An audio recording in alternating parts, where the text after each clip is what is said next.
Hello guys, कैसे हो आप। आज की क्लास में हम अपने जो वॉइस का जो टॉपिक था उसको कंटिन्यू रखेंगे। कल की वीडियो में हमने वॉइस के जितने भी इंडेफिनेट थे, प्रेजेंट इंडेफिनेट, पास्ट या फ्यूचर इंडेफिनेट के बारे में हमने पढ़ा। आज हम पढ़ेंगे कॉन्टिन्यूस के बारे में। जितने भी हमारे कॉन्टिन्यूस है हम उसके बारे में डिस्कस करेंगे। चलो स्टार्ट करते हैं आज की अपनी क्लास को। वॉइस, अगेन मैं रिपीट करता हूँ, कुछ रूल्स कॉमन होते हैं। सब्जेक्ट को आप ऑब्जेक्ट में बदलिए, ऑब्जेक्ट को आप सब्जेक्ट में बदलिए। हमेशा वर्ब की थर्ड फॉर्म आप यूज कीजिए और नए ऑब्जेक्ट से पहले बाई आपको यूज करना है। ये हमारे कॉमन रूल्स हैं। आपको याद रखना सिर्फ हेल्पिंग वर्ब, अगर वर्ब की फर्स्ट फॉर्म है या एस है उसमें आपको इजेमआर यूज करना है। वर्ब की सेकंड फॉर्म है तो आपको वोज या वर का प्रयोग करना है। विल या सेल प्लस वर्ब की फर्स्ट फॉर्म तो आपको विल या सेल बी आपको यूज करना है। अब हम आज कॉन्टिन्यूस करेंगे, जितने भी हमारे कॉन्टिन्यूस हैं। कॉन्टिन्यूस, आज हम कॉन्टिन्यूस के बारे में पढ़ेंगे। कॉन्टिन्यूस जैसा जानते हो फर्स्ट फॉर्म में आईएनजी आपका कॉन्टिन्यूस कहलाता है। हमारा कॉन्टिन्यूस भी 3 टाइप्स का होता है। Present continuous,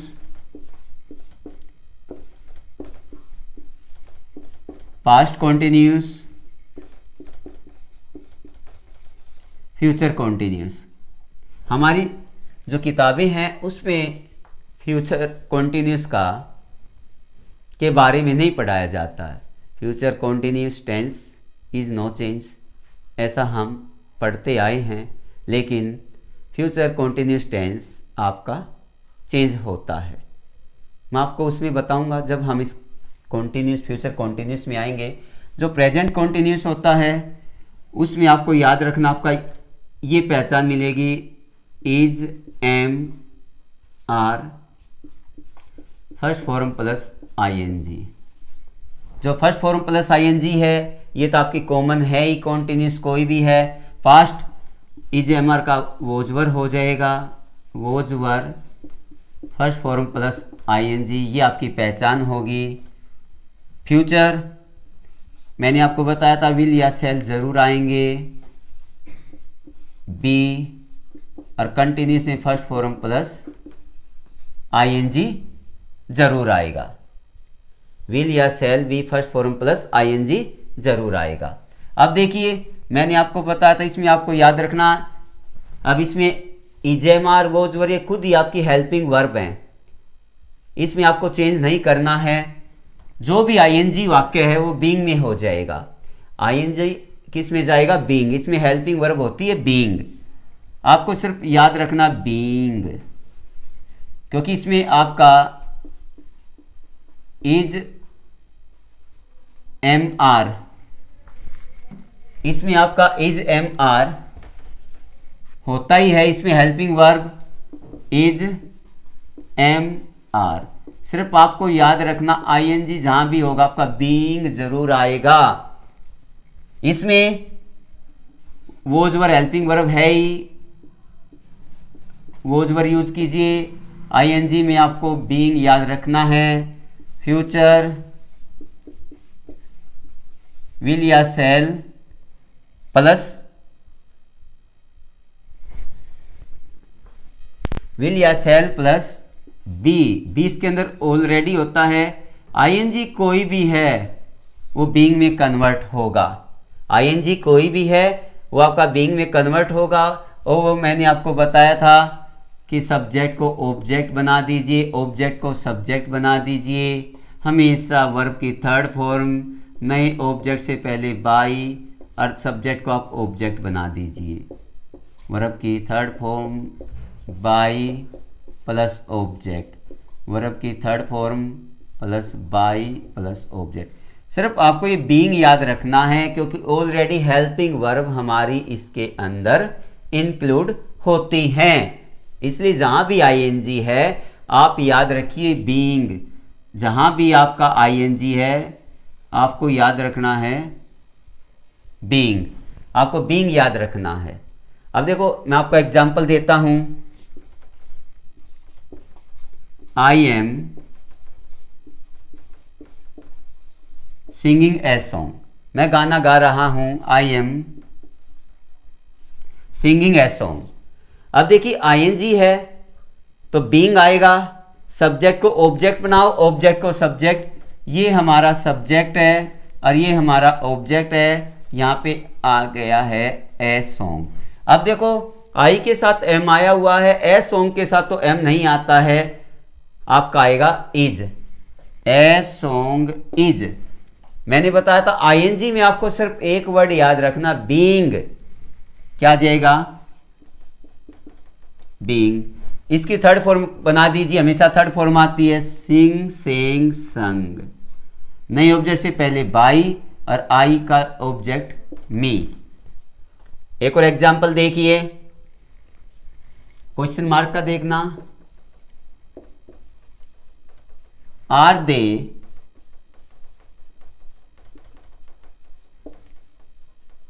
playing football, are they playing football. अब यहां पे देखिए, यहां पे तो आपका आर है, यहां पे फुटबॉल है, क्वेश्चन मार्क तभी आएगा जब हेल्पिंग वर्ब को आप हेल्पिंग वर्ब के नीचे रखोगे, सब्जेक्ट को सब्जेक्ट के नीचे रखोगे। अब देखिए फुटबॉल है, फुटबॉल आप लिखोगे तो फुटबॉल के साथ इज आ जाएगा, is football. Helping verb use कीजिए, आईएनजी अब आई में बीइंग होता है, बीइंग आएगा। इस प्ले का थर्ड फॉर्म यूज बना दीजिए, प्लेड। नए ऑब्जेक्ट से पहले बाई और दे का ऑब्जेक्ट बना दो देम, देम। अब एक हु का देखना इसके अंदर,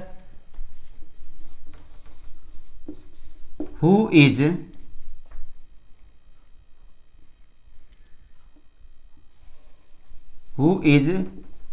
रीडिंग दिस पोएम। अब देखो हु आपका क्या है, सब्जेक्ट का काम करता है, हु आपका सब्जेक्ट का काम करेगा, हुज पॉजेसिव होता है और हुम आपका ऑब्जेक्ट होता है। सब्जेक्ट चेंज इनटू ऑब्जेक्ट जाएगा, ये सब्जेक्ट है, ये आपका ऑब्जेक्ट है। जब हु को आप हुम में कन्वर्ट करोगे तो ये इसमें चेंज हो जाएगा, हु चेंज इनटू हुम, और ऑब्जेक्ट से पहले आप बाय यूज करते हो तो चेंज हो जाएगा बाय हुम।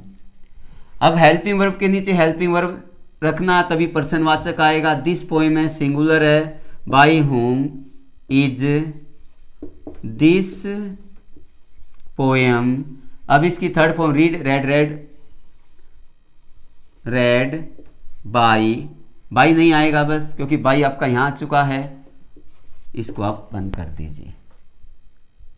एक whom, whom change into who, whom are you respecting, इसका भी एग्जाम्पल देखना, हुम आर यू रिस्पेक्टिंग। हुम आपका ऑब्जेक्ट है, सब्जेक्ट में कन्वर्ट कर दीजिए, हु इज, क्योंकि हु सब्जेक्ट का काम करता है, हु के साथ इज, बीइंग, इसकी थर्ड फॉर्म बना दीजिए, respected by you, who is being respected by you. अब देखिए हमें, अब हमारा है पास्ट। पास्ट में was verb first form plus ING है, हमें वोज वर्ब का ही हमें यूज करना है। किसका यूज करना है? वोज वर्ब का हमें यूज करना है। अब देखिए मैं यहीं आपका चेंज कर रहा हूं, यहां पे आई के स्थान पे मैं वोज कर देता हूं। आई वॉज सिंगिंग ए सॉन्ग, तो वोज वर्ब है तो आपको हेल्पिंग वर्ब भी आपको वोज वर्ब ही करनी है, वोज वर्ब ही करनी है, सिर्फ चेंज नहीं, कुछ नहीं करना है। आईएनजी में आपको बीइंग याद रखना है, इज एम आर है तो is am are being use कीजिए, वोज वर्ब है तो वोज वर्ब बीइंग यूज कीजिए, विल बी शैल बी है तो will be shall being third form use कीजिए। अब देखिए, अब मैंने यहाँ पे I was singing a song, जब आप इसका बनाओगे ए सॉन्ग, अब वोजवर है तो वोजवर ही यूज कीजिए, यहां पे वोज आ जाएगा। A song was being sung by me. अब मैं यहाँ पे इस इंटरोगेटिव को भी चेंज कर रहा हूँ, इजेबार के स्थान में मैं वर यूज कर रहा हूँ।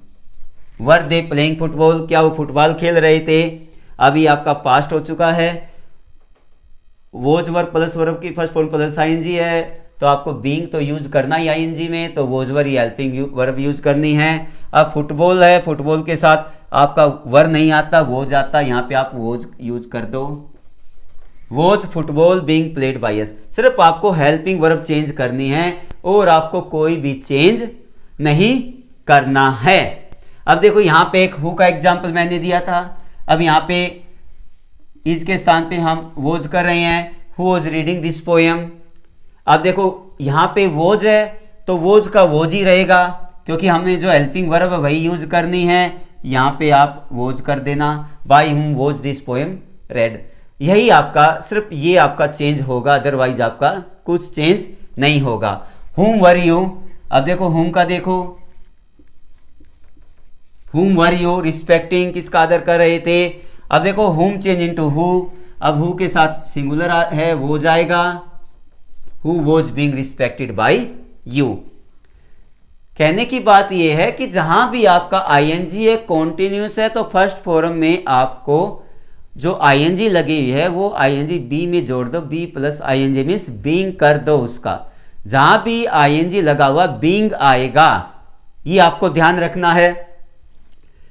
अब मैं आपको एग्जाम्पल देता हूं, एग्जाम में कैसे आते हैं, एग्जाम में कैसे आप फाइंड आउट करोगे। जैसे मैं लिख रहा हूं,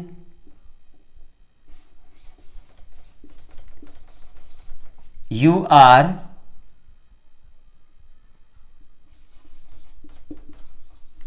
डूइंग यूर वर्क। अब यहां पे आपका ऑप्शन मिलेगा your work is being done by you. Second है your work was being done by you. Third है your work has been done by you. Fourth है your work will be doing by you. अब देखिए यहां पे हमारा is am are है, is am are first form plus ING. आपको ये याद रखना है कि आईएनजी में बीइंग आएगा, हाँ आपको इतना याद रखना है, आईएनजी में क्या आएगा? बीइंग आएगा। जब आपका आईएनजी में बीइंग आएगा तो आपको बीइंग ही याद रखना है। बीइंग इसमें भी नहीं है, इसमें भी नहीं है, अब इन दोनों में आपका बीइंग है। अब देखो इजेएमआर अगर आपकी हेल्पिंग वर्ब है तो इजेएमआर बीइंग आएगा, अगर वोज वर हेल्पिंग वर्ब है तो आपका वोज वर बीइंग आएगा। तो इट मीन्स इसमें इजेएमआर हेल्पिंग वर्ब है, इसमें वोज वर है, ये भी आपका रॉन्ग है और ये आपका राइट आंसर है। अब देखो यहां पे मान लीजिए हम वर यूज कर रहे हैं, you were doing your work, you were doing your work, आप आपका काम कार्य कर रहे थे, you were doing your work. अब देखो मैंने यहां पे वर कर दिया आर के स्थान पे, ठीक है। अब आपका वर है तो वोज वर बीइंग ही आपको यूज करना है। अब ये आपका रॉन्ग हो जाएगा और ये आंसर आपका राइट हो जाएगा, क्योंकि वोज वर आपकी हेल्पिंग वर्ब है तो आपको वोज वर ही यूज करना है। ये तो पता है आपका आईएनजी है तो आपको बीइंग याद रखना है। अगर दो आपके बीइंग आ जाते फिर आपको देखना है कि आपकी हेल्पिंग वर्ब इजेएमआर है मीन्स प्रेजेंट टेंस है तो प्रेजेंट की लेनी है, प्रेजेंट इंडेफिनिट कॉन्टिन्यूस की लेनी है, वोज वर है तो वोज वर जो आपका पास्ट कॉन्टिन्यूस वो आपको लेनी है। आपको ये ध्यान रखना है। अब आपका है फ्यूचर, फ्यूचर कॉन्टिन्यूस। हमने तो यही पढ़ा था कि future continuous voice no change, उसमें कोई परिवर्तन नहीं आता है, लेकिन हो जाता है जैसे मोहन को पीटा जा रहा था, मोहन को पीटा जा रहा होगा, सीता के द्वारा खाना बनाया जा रहा होगा। ये इस तरह के जो वाक्य यदि आ जाते हैं तो हमें इस सेंटेंस की हमें ज़रूरत पड़ती है। जैसे मैं कहता हूं, एग्जाम्पल देखो, I shall be flying the kite, I shall be flying the kite. अब इसका आप पैसिवाइज करोगे। अब देखो ऑलरेडी इसके अंदर हेल्पिंग वर्ब है, आईएनजी में आपको बीइंग याद रखना है, इसकी थर्ड फॉर्म यूज कीजिए, सब्जेक्ट को ऑब्जेक्ट। पहले सब्जेक्ट को इधर ऑब्जेक्ट बनाइए, पतंग उड़ाया जा रहा होगा, the kite will be. Already यहां तक है ही, आईएनजी में क्या बताया था मैंने, बीइंग, बीइंग। इसकी third form fly, flew, flown, flown by I change into me. ये आपका इसका पैसिव वॉइस है, ये आपका क्या है, एक्टिव वॉइस है, ये आपका पैसिव वॉइस है। और एक और एग्जांपल देखो, they will be cooking food at this time tomorrow, कल वे इस समय खाना पका रहे होंगे। अब देखिए सब्जेक्ट को बनाइए ऑब्जेक्ट, ऑब्जेक्ट को बनाइए सब्जेक्ट। ये हमारा सब्जेक्ट है, फूड ऑब्जेक्ट है, फूड, फूड इधर लेके आओ, फूड। विल बी ऑलरेडी एक हेल्पिंग वर्ब है, और एक आईएनजी के लिए एक हेल्पिंग वर्ब और यूज करते हो, बीइंग। यही तो आपको याद रखना है आईएनजी में, फूड विल बी बीइंग। इसकी आप थर्ड फॉर्म बना दीजिए, कुक्ड, कुक्ड किसके द्वारा, बाई देम। आगे agitated at this time tomorrow. ये आपका फ्यूचर कॉन्टिन्यूस का आपका क्या है, एग्जाम्पल है। डियर स्टूडेंट्स, होपिंग दैट आज की वीडियो आपको अच्छी लगी होगी। आज का जो कंसेप्ट था, जो कॉन्टिन्यूस से रिलेटेड था, वो आपको समझ में आ गया होगा। lot of thanks, have a nice day।